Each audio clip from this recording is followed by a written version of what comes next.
قلب تو قلب پرنده،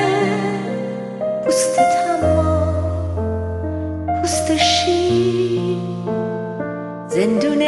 تنو رها کن ای پرنده پر بگیر.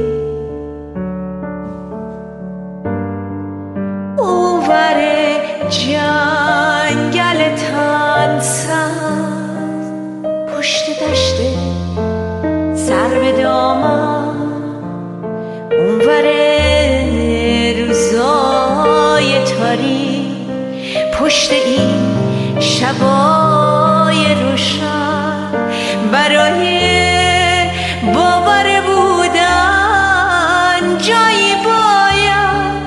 باشه، شاید برای لمس تنش کسی باید باشه، باید که سر خستگیاتو به روی سینه بگیره، برای دلواپسی ها واسه سادگی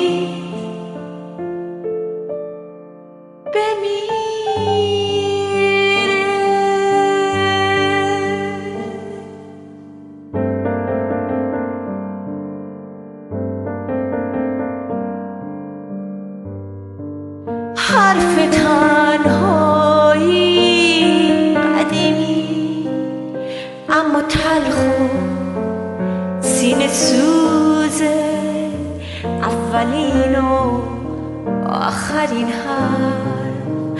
حرف هر روز و هنوزه.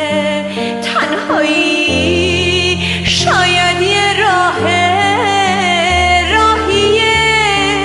تا بی نهایت، قصه همیشه تکرار، هجرت و هجرت، اما تو